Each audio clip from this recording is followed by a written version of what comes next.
इस ट्यूटोरियल में हम सीखेंगे कि रेक्टेंगुलर एरेज पे किस तरह से काम किया जाता है। पिछली वीडियो में हमने सीखा था कि polar arrays which are around a circle उसको कैसे बनाते हैं और एडिट कैसे करते हैं। इस वीडियो में हम एक रेक्टेंगुलर पैटर्न किस तरह दिया जाता है, ठीक है, एक चकोर सा बॉक्स टाइप। तो उसके लिए स्टार्ट में सबसे पहले जैसे देख सकते हैं कि मैंने एक स्टार बनाया हुआ है, वो जैसे मैंने आपको पहले एक वीडियो में बताया था।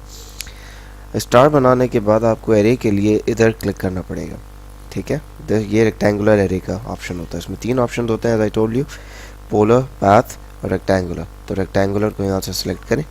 उसके बाद it wants us to select one object. इधर अगर आपके पास मल्टीपल ऑब्जेक्ट्स हो आप उन्हें भी विंडो सेलेक्ट या फिर ये जो कट सिलेक्शन होता है उससे कर सकते हैं, या फिर इस तरह आप एक ऑब्जेक्ट सेलेक्ट कर लिए, प्रेस एंटर। उसके बाद अच्छा, अब इसमें एक ये अच्छी चीज़ है कि आप अगर माउस से भी डायगनली आप ऐसा मूव करें तो वो आपको इसका मतलब एक प्रीव्यू दिखाएगा भी कि किस तरह सा बनेगा, और आपने अगर कहीं क्लिक कर दिया तो वो ऐसी ही एरे बना देगा, ठीक है। लेकिन अगर आप लेकिन ये माउस से क्योंकि डायनामिक मूवमेंट है तो ये इसमें इतनी ज़्यादा एक्यूरेसी तो है नहीं, ठीक है ना। तो अगर आपको अपने वैल्यूज़ के हिसाब से प्लेस करना है तो आप इस स्टेज पे काउंट के लिए सी दबाएं और एंटर कर दें, ठीक है, कहीं क्लिक नहीं करें, एंटर कर दें। उसके बाद वो हमसे पूछेगा कितनी नंबर ऑफ रोज़ आप चाह रहे हो। अच्छा, अब रोज़ होती हैं ये जो हॉरिजॉन्टल लाइंस होंगी ना, नंबर ऑफ हॉरिजॉन्टल लाइंस 1 2 इस तरह करके, तो वो होती हैं रोज़।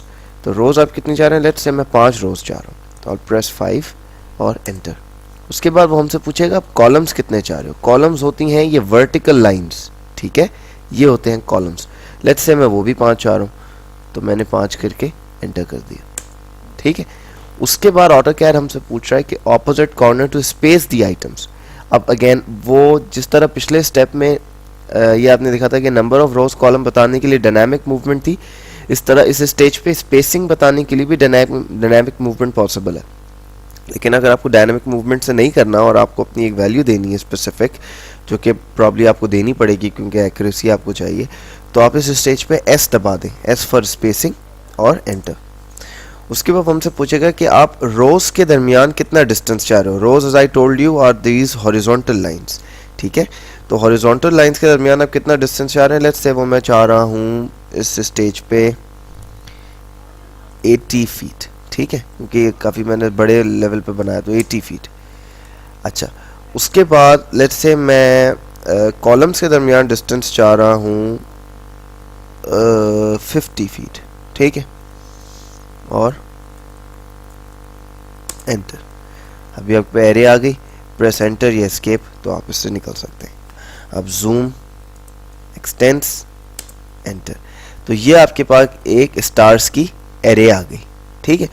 अच्छा, अब मुझे इसको थोड़ी बहुत एडिटिंग करनी है। जैसे मुझे लग रहा है कि ये रोज के दरमियान डिस्टेंस बहुत ज़्यादा हो गया, तो वो अगर मैं कम करना चाहूँ तो मैं इस पर किसी भी एरे पे किसी भी ऑब्जेक्ट पे क्लिक करूँ तो मेरे पास ये एरे का मेन्यू मतलब रिबन पे आ जाएगा ये एक ऑप्शन, इसको एरे एडिटर कहते हैं। इसमें मैं यहाँ से इससे मैं कॉलम्स एडजस्ट कर सकता हूँ, इससे मैं रोज एडजस्ट कर सकता हूँ, और ये लेवल्स 3D में होते हैं, वो अभी इसमें नहीं।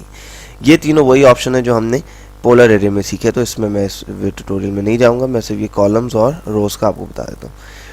तो इसमें देखिए नंबर ऑफ कॉलम्स का तो अभी मुझे फ़िलहाल ठीक ही लग रहा है, तो लेकिन अगर फॉर एग्जांपल मुझे रो की स्पेसिंग कम या ज़्यादा करनी है, देखिए ये जो ऑप्शन है ये है डिस्टेंस बिटवीन 2 एडजेसेंट रोज, मतलब एक के बाद आने वाली जो रोज हैं, मतलब ये 2 रोज हैं, इनके दरमियान कितना डिस्टेंस है।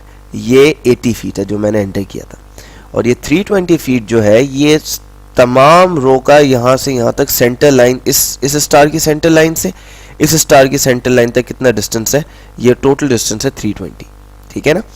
तो वो ऑब्वियसली क्योंकि वो 5 है तो 8 5 32, तो वो 320 हो जाएगा 80 से करके। तो इसको मैं 80 से मैं कम करके let's say I will make it 40 feet, ठीक है, और एंटर। तो देखें इसने ये हमारे डिस्टेंस को कम कर दिया यहाँ से, ठीक है ना। तो इस तरह आप थोड़ी बहुत एडजस्टमेंट यहाँ से कर सकते हैं। अच्छा, ये आप टोटल इस अगर आप ग्रिप पे क्लिक करेंगे जो टॉप वाली है, बल्कि क्लिक क्या करें इस पर सिंपल आप माउस ओवर ही करें तो आपके पास ये एक मेन्यू सा आ जाता है, रॉ एंड कॉलम काउंट या total raw and column spacing, या आप यूज़ करें फॉर एग्जांपल मैं रॉ एंड कॉलम काउंट को देखता हूँ, ठीक है ना। ये रॉ और कॉलम दोनों के नंबर को एक साथ बढ़ाएगा without changing the spacing. Spacing वही रहेगी 50 और 40, लेकिन number of rose number of columns एक साथ बढ़ जाएंगे। ठीक है, जैसे मैं इस पर क्लिक करूं और अब देखिए डायनामिक मूवमेंट में करता हूं तो ये देखिए रोज, एक रो भी बढ़ी और एक कॉलम भी बढ़ा, दो करता हूं तो ये बढ़ा। अगर मैं सिर्फ इस साइड पे जाता हूं तो अब देखें अभी कोई रो नहीं बढ़ेगी, सिर्फ कॉलम बढ़ेगा। ठीक है ना। अगर मैं वर्टिकल ऊपर जाता हूं तो सिर्फ और सिर्फ रो बढ़ेगी, कॉलम नहीं बढ़ेगा। तो ये इसमें एक आप कर सकते हैं। इसमें स्केप करूंगा मैं, इसके बाद दोबारा क्लिक करें तो ये रो एंड कॉलम स्पेसिंग, ये आपकी स्पेसिंग को बढ़ा देगा। जैसे कि आप देख सकते हैं कि यहाँ से मैं अगर डायनामिक मूवमेंट कर रहा हूँ तो मेरी कॉलम की स्पेसिंग बढ़ रही है, अगर मैं ऊपर जा रहा हूँ तो रो की स्पेसिंग बढ़ रही है, और अगर मैं डायगोनल जा रहा हूँ तो दोनों की स्पेसिंग एक साथ बढ़ रही है। तो ये कुछ चीज़ें आप कर सकते हैं by using these drop down menus. तो इसमें लेट्स से मैं थोड़ी सी बढ़ा देता हूँ, मैं इधर क्लिक कर दूँ तो ये मेरे पास डायनामिक हो जाएगा। आप वो नंबर भी कुछ वैल्यू भी ऐड कर सकते हैं कि कितना डिस्टेंस आप बढ़ाना चाह रहे हैं। तो ये रेक्टेंगुलर एरे का था। अच्छा, इसमें एक मैं आपको ज़रा एक चीज़ बताऊँ कि क्या होता है। लेट्स से मेरे पास ये वापस ये स्टार आ गया, अभी मैंने एरे नहीं बनाई इस स्टेज पे। ठीक है, अंडू कर दिया।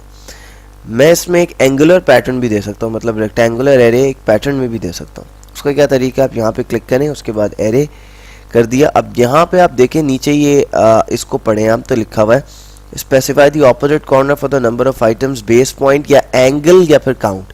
तो इस स्टेज पर मैं ज़रा एंगल तो बताऊँ। एंगल के लिए आप ए करें और एंटर दबा दें। वो पूछ रहा है फिर आप इसका एंगल क्या चाह रहे हैं, रो एक्सिस एंगल, तो वो लेट्स से मैं 45 चाह रहा हूँ, 45 और एंटर।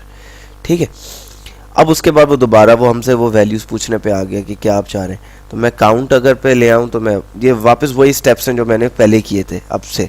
ठीक है ना, कि मैं काउंट करूँगा, फिर number of rose number of columns, फिर स्पेसिंग, तो फिर स्पेसिंग बिटवीन रोज स्पेसिंग बिटवीन कॉलम्स, वो मैं बताऊँगा। लेकिन इस स्टेज पे मैं ज़रा डायनामिक एडिटिंग ही करता हूँ। तो ये देखें आप, ये किस तरह से ये स्टार बन रहा है। अभी मेरे पास क्योंकि ये ऑर्थो मोड ऑन है, अगर मैं इसको ऑफ करूँ तो मैं इसको किसी एक लाइन में भी कर सकता हूँ, लेकिन फ़िलहाल मैं नहीं करना चाह रहा। तो मैं ये इसी तरह, ये देखिए स्पेसिंग आइटम्स की मैं बता दूँ, वो मैंने इधर कर दी। तो ये मेरे पास एक एंगल में रेक्टेंगुलर पैटर्न आ गया। ये एक आप कर सकते हैं, इससे आप ट्राइंगल्स बना सकते हैं, कुछ भी बना सकते हैं। ठीक है, तो ये बहुत काम की चीज़ रेक्टेंगुलर है। स्पेशली फॉर एग्जांपल आप वेयर हाउस एक बना रहे हैं, अब उसमें मल्टीपल मतलब एक ही जैसे बहुत सारे जाहिर सी बात है यूनिट्स होंगे फॉर स्टोरेज, तो आप एक बना के उसको रेक्टेंगुलर पैटर्न में रिपीट कर सकते हैं।